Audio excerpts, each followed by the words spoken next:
Good evening and welcome to the post-game press conference. I'm joined by our winning coach, Coach Chot Reyes. Congratulations, Coach. You were able to bounce back from last game's loss in a dominating fashion.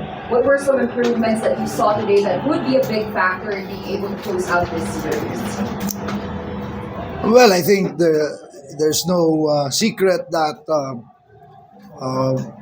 we got a break because Chris Newsome didn't play. But the same thing happened to us. We also lost Roger in the first quarter. That kind of evened it out, and that became our focus. Roger scored 30 points the last game, and so I said without a Roger, the only way we're going to win this game is with our defense, and I think that's what we did. We prevented Meralco from scoring, getting to their offensive rhythm. Number one, and number two, we controlled the boards. I think we did a great job getting the rebounds. And those were the two main factors that I thought were contributory to the victory tonight. Thank you, Coach Chot. Now we would like to open the floor to our friends from the press. Coach, congratulations. Si Edin and Nutana were health checking game number 3. Tonight they were able to contribute, but how big was Poy, especially that big first half, unexpected from it?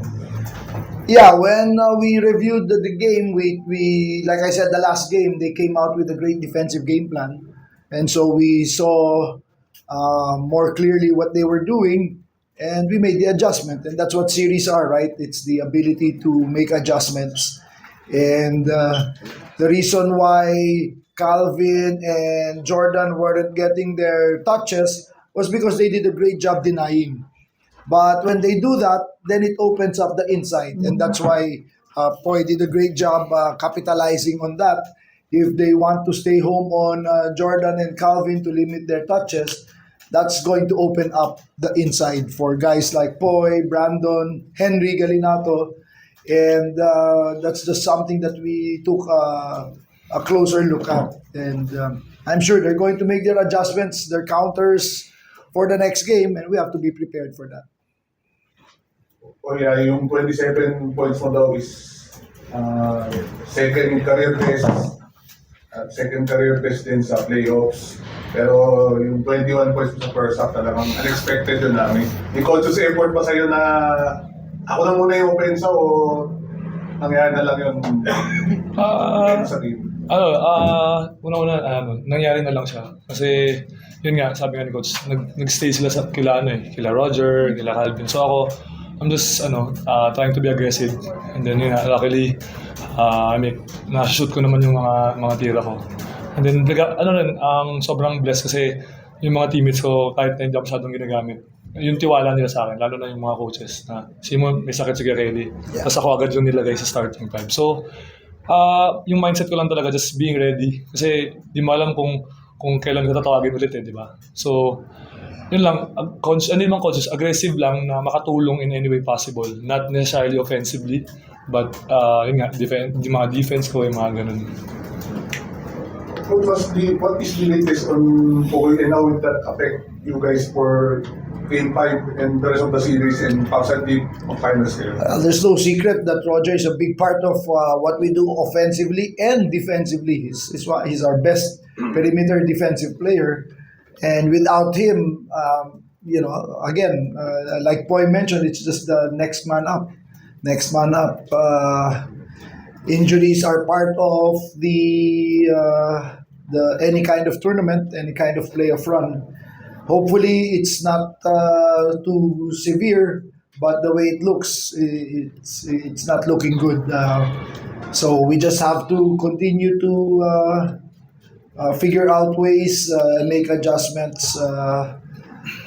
But the reason why we made the moves that we made in the off-season was precisely for situations like this, because alam na namin from the past that these things can really happen. So it's just incumbent on the others to fill that void.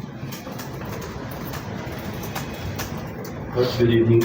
Coach, update din kay Like ng bata, parang 3 minutes lang yata siya. Yeah, same. If you remember the last game, natapilok siya, di ba? So, while kaya niya, it was really a pilit na kaya. So, we said if we did not really need him, then we would give him as much rest as possible to get him healthy for the next game. And that's why shout out to Simon and Ciso. I thought Simon scored 0 points, was plus 20. So that was a big part. And these are the unseen contributions of the guys of the team. Like Poy said earlier, Kelly couldn't even walk yesterday. Nandito siya, nakahiga because he was stricken by severe cough, colds. He's hit by the flu. But he showed up. And sabi lang niya, okay, I'll just be ready just in case. And, I thought that was a big lift also. The Poy started it off for us. Kelly held the fort. And then we were able to get Henry to finish at the center spot. But ganun lang talaga eh. Hopefully, Ray heals more fully, recovers. Same thing with Roger. But right now, our focus really is get rest for the players, and then on our part, the coaches, to anticipate whatever adjustments they're going to make for the next game. Yeah. Wait, the way you played tonight, ano ka mo talaga, fully healed ka na after your Rotterdam injury the last quarter? Yes, fully here na. Wala nang masakit o Wala naman. hindi ka na, tapos na yung rehab mo? Wala lang Yes, hangin, tapos- nagpasab dahil na-cramps eh. Kasi ganun talaga pag wala kang laro, di ba? Iba yung condition ka, iba yung game shape. Yeah. So hopefully he gets there. Those are being coach, game plan. Of course, we're going to go all out because we know, not because it's a close-out game, but because we know Meralco is going to come back really hard. And I've said this since game 1. We have no illusions that this is going to be an easy series. So yun lang ang pinag-usapan namin after the last game. We lost. It was 2-1. So he said, we expected this. We told the players we expected this. Alam natin na magiging mahirap. It's not going to be an easy series. So we need to be ready for a huge battle for Game 5. Hey, gabi na. Oh, okay. Bakit pala, of course, aside from yung injury ni Poy, bakit hindi agad bumabalik yung dating minuto ni Poy Lapas? We were playing well with the rotation of the bigs that we had. Henry Galinato was playing well with Brandon and Kelly. But you can ask Poy, every game I keep telling him, ready ka lang. Whether he plays a few minutes or there were some games, hindi nga siya nakalaro at all. But we kept telling him to be ready. And then he also puts in the effort in practice. So maski hindi siya nagkakaroon ng game minutes, he gets a lot of practice time. So exactly for situations like this. Isa na lang. Boy, sorry. Boy, hindi ko kahit nasa bench kay you're the most engaged player sa TNT bench. Yung nasasabi mo, stay ready ka. But even on the bench, talagang active ka rin. Defensive coach siya pag nasa bench siya. Kasi minsan limited yung minuto. So, may a point na talagang pinapanood ko yung film.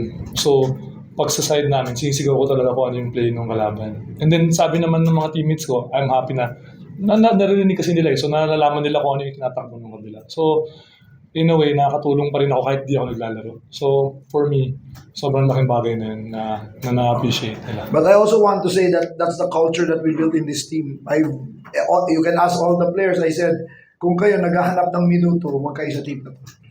Because you cannot control your minutes. Maski anong ganda yung laro mo sa practice, pag hindi kita pinasok, wala kang magagawa. So I keep reminding the players, you cannot control your minutes. I have the full control over your minutes. So the best you can do is to stay ready. So that's our culture. So whoever you are, whether that's Poy or the 15th man on the bench or Roger or Calvin, if you are worried about your playing time, Talk and Text is not the team for you. Yeah.